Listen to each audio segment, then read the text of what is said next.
De la palabra de nuestro Dios. Vamos a meditar un momento allá en Primera de Juan. Busquen en Primera de Juan, allá casi a la par de Apocalipsis. Y cuando lo tenga se me pone de pie y me regala un fuerte amén. Primera de Juan, capítulo 3.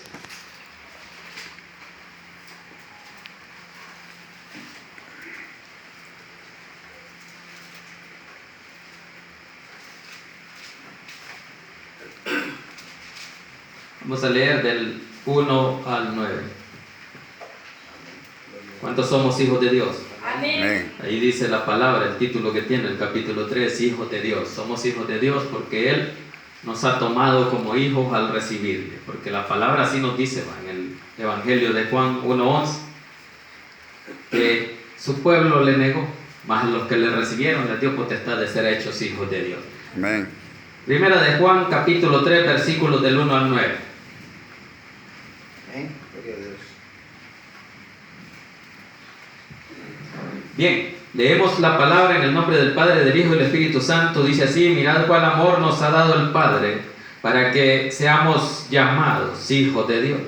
Por esto el mundo no nos conoce, porque no le conoció a Él. Amados, ahora somos hijos de Dios, y aún no se ha manifestado lo que hemos de ser, pero sabemos que cuando Él se manifieste seremos semejantes a Él, porque le veremos tal como es. Dejemos ahí la lectura, lo demás lo desarrollamos en el transcurso del sermón. Inclinemos nuestro rostro y pidamos la bendición por la palabra. Buen Dios y Padre que estás en los cielos, le damos gracias, Señor, por el privilegio que nos da esta noche de poder exaltarle y glorificarle, Señor. Pido que bendiga, Señor, la vida de cada uno de mis hermanos presentes, Señor, y los que van a estar a través de las redes sociales, Señor. Que sea usted obrando en cada uno de sus vidas, bendiciendo sus vidas, bendiciendo esa palabra, Señor, que esa palabra edifique a cada uno de sus vidas y su familia. Ahora le pido, Señor, que sea su Santo Espíritu el que tome el control de mi vida, de mi mente, de mi corazón, de mis labios y mi boca, para que a esta hora no hable yo nada que no sea de su agrado, que lo que aquí se diga, Señor, sea para honrar y glorificar su santo y bendito nombre. En el nombre poderoso de Jesús hemos orado. Amén y amén. Pueden sentarse. Bien, entonces dijimos de que somos hijos de Dios no porque nosotros queremos, sino por misericordia de Dios que Él tuvo para con nosotros, para poder ser agradecidos con Él por lo que Él hizo por cada uno de nosotros. ¿Y qué es lo que hizo Él? Derramó su sangre en la cruz del Calvario, y allí nos limpió nuestras culpas. Y muchos creímos, pero su pueblo no creyó. Parte de su pueblo no creyó. Entonces, ese desprecio que tuvo su pueblo pasó al pueblo gentil, y entre los gentiles estamos nosotros. Y allí vino la gracia y la misericordia de Dios, y nos dio la oportunidad de, al recibirle, ser hechos o llamados hijos de Dios. Esa es la potestad que nos dio, dice Juan 1:11 y 12. Bien, pero aquí dice, en el inicio, si usted ve del capítulo 3, dice que hay una alabanza que así dice: mirad cuál amor nos ha dado el Padre, que quiere ser llamados hijos de Dios. Eso es lo que Dios, por amor, vino a mostrar. Por eso dice ahí, mirad cuál. Eso es lo que dice en el inicio, ahí el versículo 1 del capítulo 3. Mirad cuál amor. O sea, cuando dice mirad, hay que mirar. Mirad lo que Él hizo.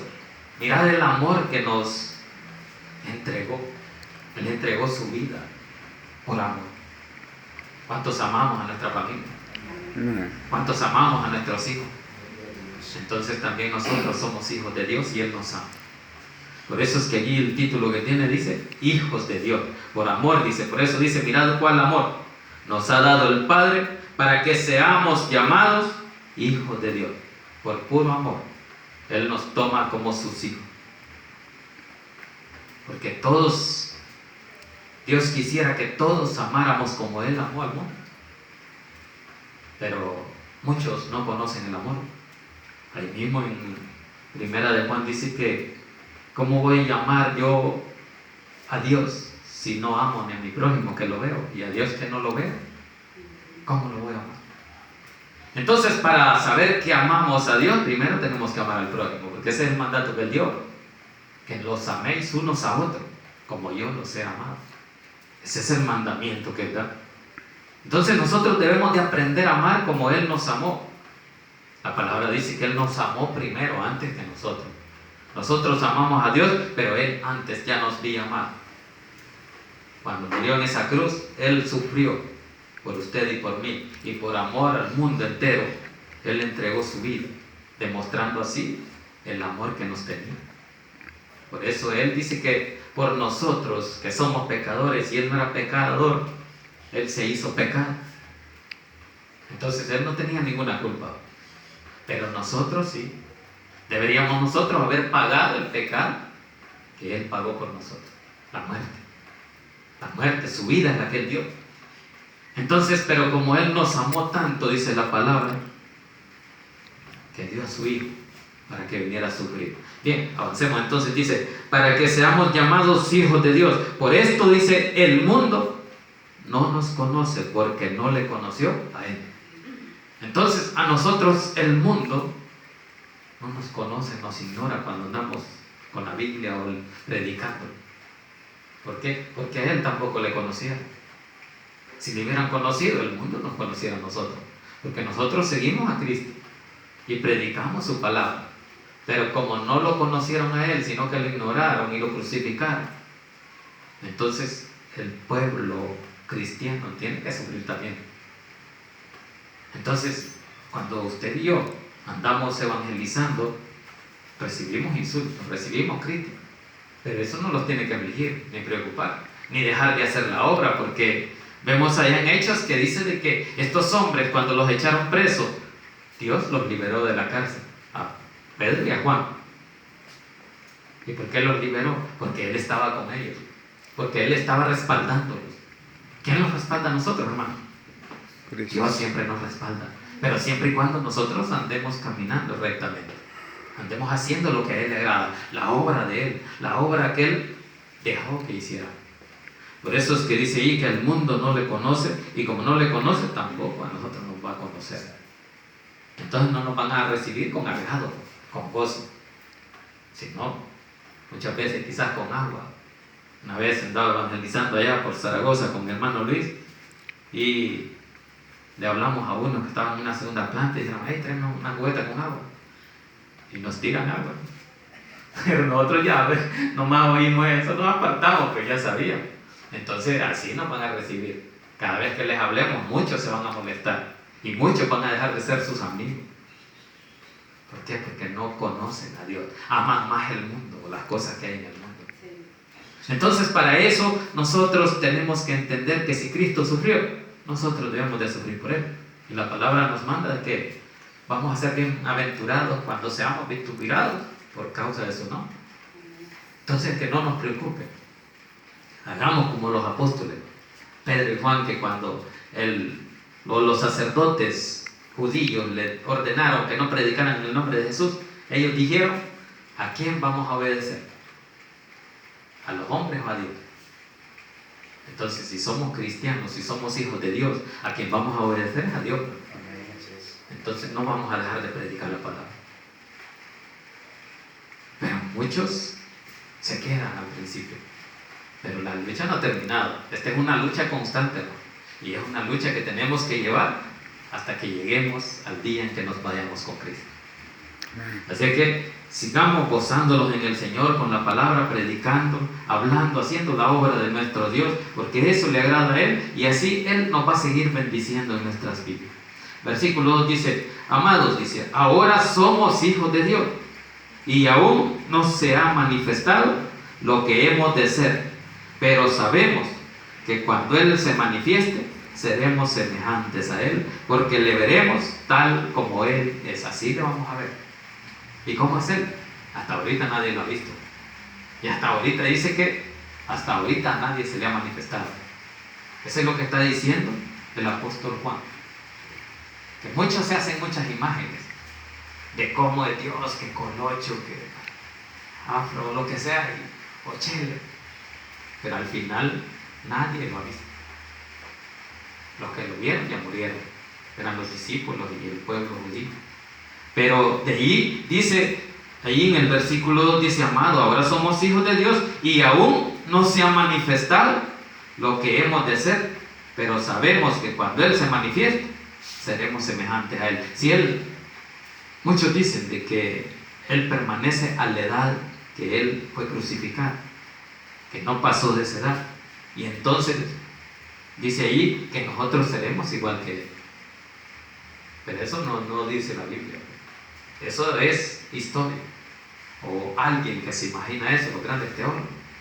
No, dicen que Él va a mantener su edad, sus 33 años, que Él ya no pasó de esa edad. Por eso que Él es el dueño del tiempo, porque Él detiene el tiempo. Él si quiere lo acelera, y la palabra dice que por causa de los escogidos, el tiempo va a ir más rápido. Entonces hay que luchar. ¿Para qué? Para que cuando Él se manifieste en gloria, nosotros seamos semejantes a Él. Eso es lo que dice la palabra. Entonces dice: cuando Él se manifieste, seremos semejantes a Él, porque le veremos tal como Él es. Allí se nos va a mostrar. Hasta entonces, usted va a conocer cómo era Jesús y cómo es. ¿Por qué? Porque como Él no cambia, Él sigue siendo el mismo. Así usted va a ser como Él. Usted y yo, cuando nos vayamos con Cristo, le veremos como Él es. Avancemos, versículo 3 dice: y todo aquel que tiene esta esperanza en Él, se purifica a sí mismo, así como Él es puro. Entonces está hablando de que como seremos semejantes a Él, en Él los vamos a purificar. Porque ¿quién Él es? Él es puro y santo. Y nadie más es puro y santo como Él. Entonces dice que así como Él es, nosotros también debemos de purificar. Y cuando nos purificamos, quiere decir que hay que quitarlo lo malo, lo que nos estorba para nuestra comunión con Él. Eso es lo que dice el versículo 3, dice: y todo aquel que tiene esta esperanza. Todos tenemos esa esperanza de que un día viene Cristo y nos vamos con Él. Entonces dice: y todo aquel que tiene esta esperanza en Él, ¿verdad? Nuestra esperanza no está en ningún hombre. Nuestra esperanza está en el Creador de los cielos y la tierra. Y por eso dice que todo aquel que tiene esta esperanza en Él, se purifica a sí mismo, así como Él es puro.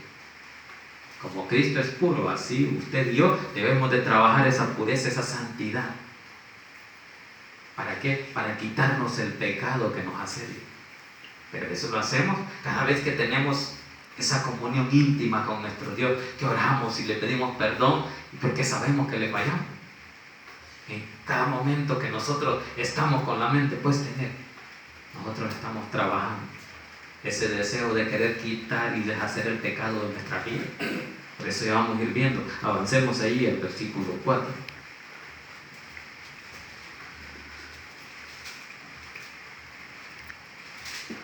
Dice: todo aquel que comete pecado. Ahí está hablando ya del pecado.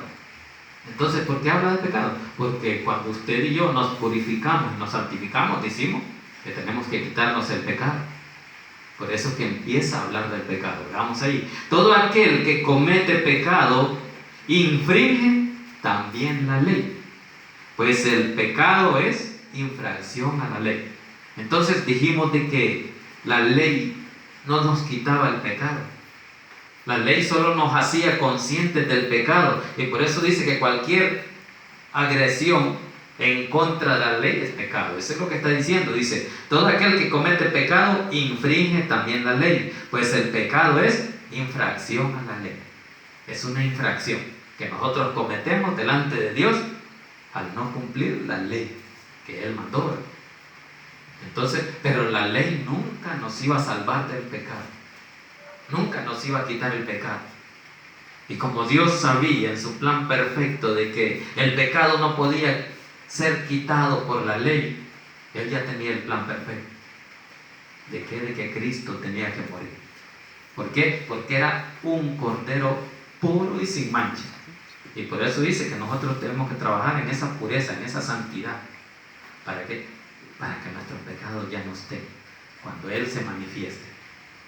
Para que seamos igual como Él, ¿sí? Porque así seremos, dice, ¿verdad?, semejantes a Él. Versículo 5 dice: y sabéis que Él apareció para quitar nuestros pecados, y no hay pecado en él. Vaya, entonces dijimos que el pecado es transgresión a la ley, pero la ley no quita el pecado. Y como necesitábamos quien quitara el pecado, dice que entonces, dice ahí el versículo 5, y sabéis que Él apareció. Ahí apareció Él. Cuando nosotros necesitábamos quitar el pecado, como recordemos que antiguamente en la ley los sacerdotes hacían muchos sacrificios para tapar el pecado, no para quitarlo, porque nunca lo quitaban. Y por eso seguían haciendo lo mismo, repitiendo esos sacrificios, dice, cada año. Y nunca pudieron quitar el pecado del mundo. Eso lo dice Hebreos capítulo 10. Que usted y yo no podíamos quitarnos el pecado nosotros solos, ni el sacerdote. ¿Por qué? Porque era pecador también. Porque el hombre es pecador desde su naturaleza. Desde que Adán y Eva pecaron, esa descendencia que ha llegado hasta nosotros, somos pecadores. Y para quitar ese pecado, alguien tenía que hacerlo. ¿Y quién apareció? Dice, y se apareció, el versículo 5. Y sabéis que Él apareció para quitar nuestro pecado. Para eso dice que apareció. Y no hay pecado en Él. Va, entonces, como Él es el único que podía quitar el pecado, ¿por qué lo podía quitar? Porque Él era sin mancha y sin pecado. Era puro. Era un cordero que sí cumplía los requisitos para limpiar nuestro pecado. Así fue que Cristo apareció, dice ahí, por nuestro pecado. Por eso es que Isaías dice que por sus llagas nosotros fuimos sanados.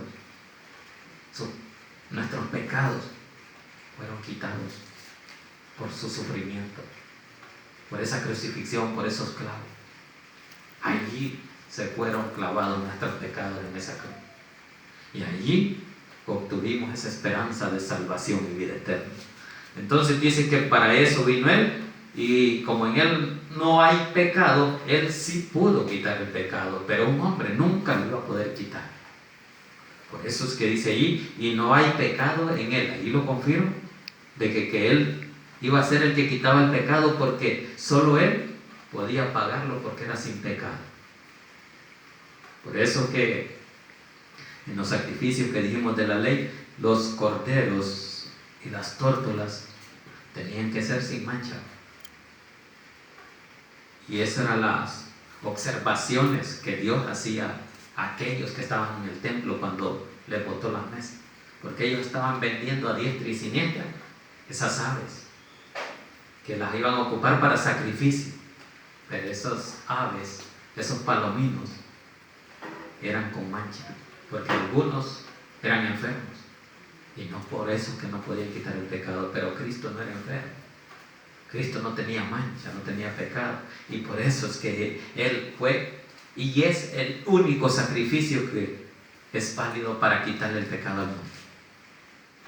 Avancemos ahí, versículo 6 dice: todo aquel que permanece en Él no peca. Todo aquel que peca no le ha visto ni le ha conocido. Entonces, hermanos, si usted y yo permanecemos en Él, permanecemos en Cristo, dice que si permanecemos no pecamos. Eso es lo que dice. Leamos bien allí, dice: todo aquel que permanece en Él no peca. Ahora dice después ahí: todo aquel que peca no le ha visto ni le ha conocido. Entonces, si usted y yo decimos que somos cristianos y leemos la palabra, pero seguimos haciendo el pecado, eso no le agrada a Dios. Y entonces Él no ha entrado a hacer ese trabajo en su vida y en la mía. ¿Y cuál es el trabajo? De que usted no peque. Porque todos pecamos, dijimos. Pero aquí mismo, si usted lee ahí atrasito, dice de que en el capítulo 2 dice que tenemos un abogado, ¿verdad? Ahí en el capítulo 2 de Primera de Juan. Dice que si pecamos, abogados tenemos para con el Padre. ¿Por qué? Porque Él sabe que usted y yo ya no pecamos deliberadamente, ya no pecamos porque queremos, ni por ignorancia, porque ya conocemos. Entonces, muchas veces pecamos porque quizás a veces nos sacan de juicio y no nos podemos controlar, porque hay cosas que no las quitamos. Se van a quitar cuando esta carne ya no esté en este cuerpo. Entonces, por eso dice aquí, todo aquel que permanece en Él no peca.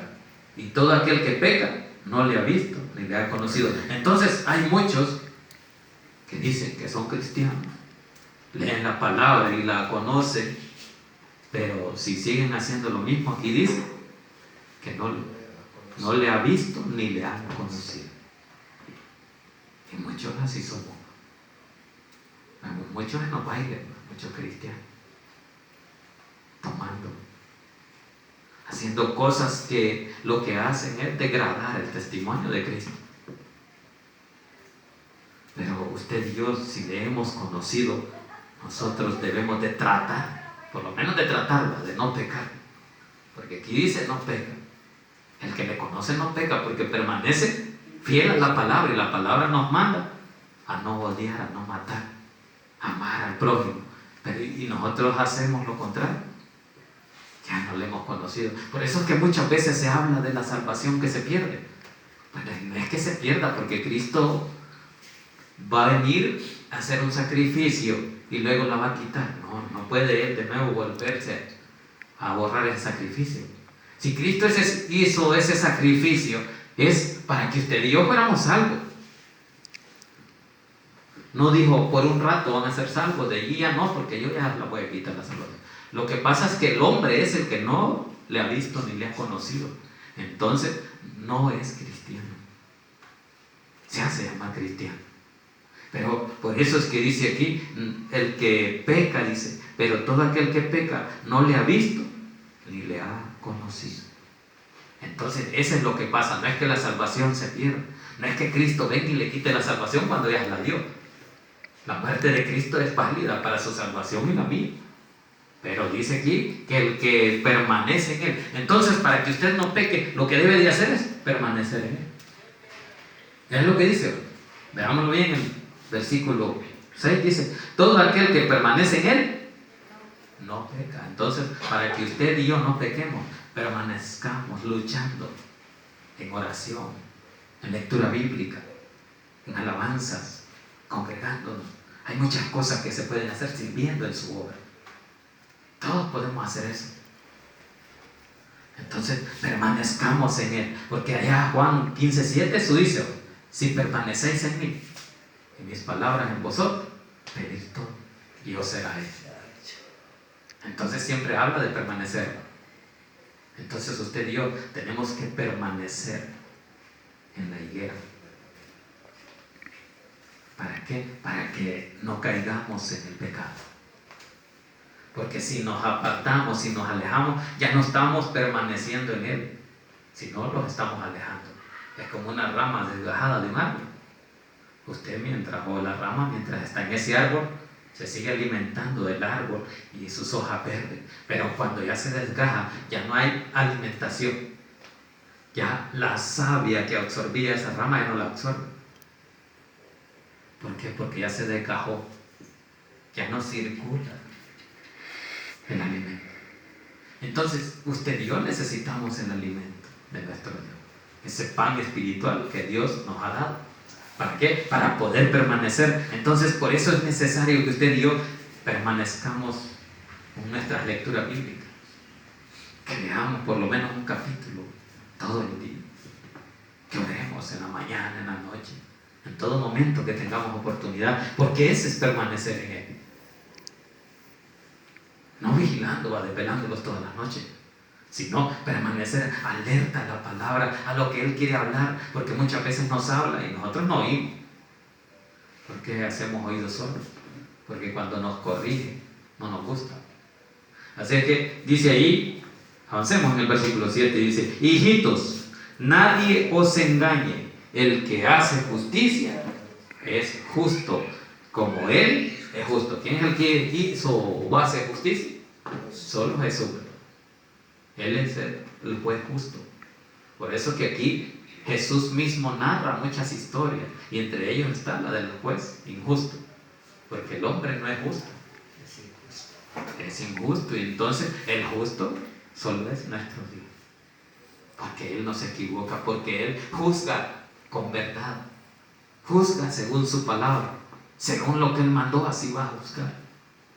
Entonces Por eso es que habla ahí, dice: hijitos, nadie os engañe. El que hace justicia es justo, como Él es justo. Entonces, si usted actúa con justicia en cualquier situación que se le presente, usted está actuando como Jesús actuaría. Y todos deberíamos de actuar así. Pero el problema es que la justicia no nos gusta, porque cuando nos van a medir con la misma vara que nosotros hemos medido, ya no nos gusta. Nos va a caer como una cuarta más. Pero debemos de ser como Jesús, dice. Por eso dice que primero debemos de permanecer en Él. Y si usted y yo permanecemos, entonces vamos a luchar y actuar con justicia en nuestra vida, donde quiera que nos encontremos. Entonces, versículo 8 dice: el que practica el pecado es del diablo. Por eso es que no debemos de pecar. Mejor permanezcamos en Dios. ¿Por qué? Porque Él no nos hace pecar. El que nos hace pecar es el diablo. Y por eso dice que el que practica el pecado es del diablo. Entonces, si usted y yo practicamos el pecado, ¿qué dice que somos? Somos del diablo. Pero no somos de Él. Somos de Cristo porque permanecemos en Él. Luchamos, nos esforzamos por tratar de agradar a Dios. Entonces dice: el que practica el pecado es del diablo, porque el diablo, dice, peca desde el principio. Entonces, el que pecó primero, el fundador del pecado, fue Satanás. Y como él pecó allá cuando estaba con Dios, era un rey poderoso cuando venía a la tierra, dice la palabra allá en Isaías. Y el orgullo se le subió a la cabeza. Y cuando se le subió el orgullo, dijo: yo quiero tener mi trono cerca del Altísimo, o igual que el Altísimo. Quiso ser igual que Dios. Ahí es donde fue destronado. Allí comenzó el pecado. Cuando Dios le dijo: tu trono está ahí abajo. Y allí lo destronó, y como era poderoso, dice que le engañó a varios. Dice que engañó a la tercera parte de los ángeles. Y como engañó a la tercera parte de los ángeles, esos son los que andan ahí engañándolos a nosotros o a otros ahí. Y todos los que engañan son del diablo, porque la mentira es del diablo. Eso es lo que él vino a hacer, a engañar, a acusarnos. Por eso se le llama que el diablo significa acusador o adversario, porque él siempre está en contra de lo que usted hace para Dios, porque no le gusta su adoración para Dios, sino que él quiere esa adoración, porque el orgullo así se le ha subido y piensa que él es un Dios. Claro, es el Dios de este mundo, le digo, pero no, Dios de este siglo, el Dios altísimo, el único Dios verdadero. Así es que por eso dice ahí: el que practica el pecado es del diablo, porque el diablo peca desde el principio. Para esto, dice, apareció el Hijo de Dios. Si no hubiera habido pecado, Cristo no hubiera tenido necesidad de morir en la cruz del Calvario, porque no había pecado, no había que librarlo. Pero como apareció Satanás, entonces dice que para esto apareció el Hijo de Dios. ¿Sabes lo que dice ahí? Apareció el Hijo de Dios para deshacer las obras del diablo. Entonces, todo lo que Satanás ande haciendo, hermanos, Dios va a dejar hacer lo malo que él quiere hacer. Y si en usted y nosotros el diablo quiere hacer cosas, no le permitamos. ¿Y cómo no le vamos a permitir? Permaneciendo en Jesús, haciendo las cosas que a Dios le agrada, acercándonos más a Dios. Eso es lo que Él quiere, que usted y yo tengamos una buena comunión con Él. Por eso es que dice que el diablo peca desde el principio, pero como Él peca, para eso apareció el Hijo de Dios, para deshacer las obras del diablo. Entonces, todas las obras que el enemigo quiere hacer en su vida y que lo están destruyendo, y así como a mí los problemas, y a usted, a veces esos problemas nos hacen caer en desánimo, ahí está Dios para animarnos. ¿Por qué? Porque Él sabe que ese problema no es nada para Él y lo deshace cuando Él quiere. Pero usted debe de confiar en Él, debe de permanecer en Él. Allí dice muchas veces de que si ustedes ven el capítulo 3, el mismo, en el versículo 5, dice, apareció también. Allí dice, y sabéis que Él apareció para quitar nuestros pecados. Y ahora estamos viendo que dice que Él apareció, ¿para qué? Para destruir las obras del diablo. Entonces así se aparece Cristo en su vida y en la mía. Cuando el diablo lo está acusando y usted se siente mal, se siente desanimado, que ya no quiere seguir, ahí está Dios para quitar ese desánimo que Satanás ha metido en nuestra mente. Ese odio, esa envidia, allí está. Sabemos que esos son frutos de la carne, no son frutos del Espíritu. Entonces ahí está Dios para llegar con su Espíritu a deshacer las obras del diablo. ¿Por qué? Porque el enemigo también es espíritu. Dice allá en Efesios 6 de que son huestes espirituales de maldad que andan en las regiones celestes. Son espíritus que ahí andan. Pero el Espíritu de Dios es más poderoso. Por eso que usted debe de confiar en Jesús. ¿Por qué? Porque Él es el Espíritu más poderoso que nos ha dado y que Él tiene sobre esta tierra. Y aunque el enemigo tenga también poder, pero el poder de Dios es mayor.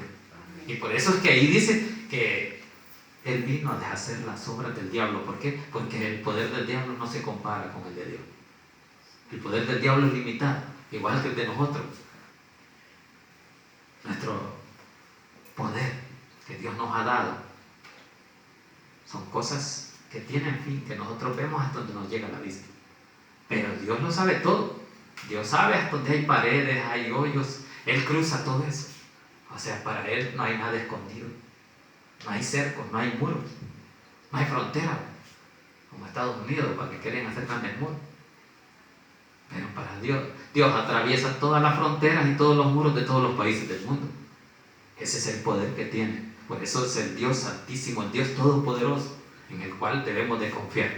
Bien, veamos el último versículo. Versículo 9 dice: todo aquel que es nacido de Dios no practica el pecado. Entonces usted y yo somos nacidos de Dios porque Él nos ha llamado hijos, dice ahí. Dice que hijitos, dice ahí, ¿verdad? Eso es lo que dice el tema. Somos hijos de Dios, dice el principio del capítulo 3. Entonces, como somos hijos de Dios, no debemos de practicar el pecado. Esas son las exhortaciones que está dando el apóstol Juan.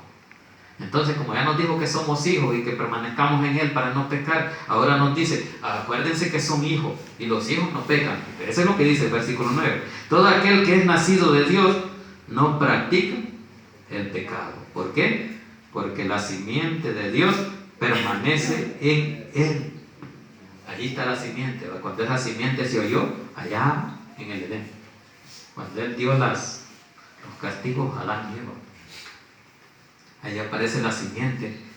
Y aquí dice, y apareció, dice, todo aquel que es nacido de Dios no practica el pecado, porque la simiente de Dios permanece en Él. Entonces, en sus hijos permanece la simiente, el poder de Dios, el Espíritu de Dios. Así que eso es lo que permanece en Él. Y no puede pecar porque es nacido de Dios. Porque ya Él nos cambió nuestra vieja naturaleza, la naturaleza de pecado que nos engendró Adán y Eva. Cristo vino y la quitó y nos dio una nueva naturaleza. Y por eso que el apóstol Pablo escribió allá en Corintios 5:17 que somos nueva criatura. Nos convirtió en una nueva creación, una criatura nueva, lejos del pecado. Deberíamos de no pecar, como dice Iba, que los hijos de Dios no pecan. Entonces para eso vino Cristo, para deshacer las obras del diablo, y así como no somos hijos del diablo sino de Dios, no debemos de pecar. Entonces nosotros debemos de reprender el pecado en el nombre de Jesús, porque Él es el que lo quitó con su sangre. Así es que usted y yo, hermanos, somos hijos de Dios y por lo tanto debemos de permanecer en Él para no pecar contra Dios. Porque cuando pecamos contra Dios, porque eso es lo que Satanás hace: pecar, ofender a Dios. Porque eso es lo que quiso hacer en la tentación en el desierto: hacerlo caer a sus pies para que le adorara. Eso es lo que le pidió. sin postrarme, me adoraré, todo este reino te daré, todo, porque todo esto es mío. Claro, si Dios le dijo, allá está tu reino, ese mundo es tu reino. Entonces él dijo, todo esto es mío, a mí me pertenece. Y por eso es que él anda en este mundo, hermano. Y por eso es que él a veces nos desanima, para que nosotros nos sintamos mal y estemos en contra de Dios. Así como la mujer de Job, que le dijo, todavía mantienes tu integridad, alabando a Dios. Así que usted y yo, hermano, no nos aflijamos en la aflicción. ¿Por qué? Porque Dios está con nosotros. Amén. Si Job le dice a la mujer que hemos de recibir solo lo malo, solo lo bueno, solo lo bueno de Dios y lo malo, entonces Job seguía manteniendo firme en su fe en Dios, a pesar de que esa enfermedad se lo estaba terminando, que no podía ni levantarse ni rascarse. Pero él mantenía firme su fe en Dios, igual que usted y yo debemos de hacer. Esa es la enseñanza del evangelista Juan, que usted y yo permanezcamos en Cristo. ¿Para qué? Para no pecar, para que Él nos dé fortaleza, para que Él nos ayude. Así que, hermanos, ahí está la palabra, que nos ha sido fiel. Inclinemos nuestro rostro y démosle gracias a Dios por esa palabra que Dios nos ha permitido esta noche. Buen Dios y Padre que estás en los cielos, damos gracias, Señor, por el privilegio que nos ha dado esta noche de poder exaltarle, de poder glorificarle, Señor. Gracias, bendito Señor, por darme, Señor, ese entendimiento para poder compartir ese mensaje con mis hermanos. Bendiga la vida de cada uno de mis hermanos presentes esta noche, Señor. Sé que usted hizo la obra de poder hacer que estuvieran en este lugar, Padre Santo, porque a usted así le place que el hombre le alabe, que el hombre le glorifique. Por eso, Señor, somos agradecidos con usted y hemos venido a este lugar a seguir aprendiendo de usted, Padre Santo, cada vez que usted lo permita.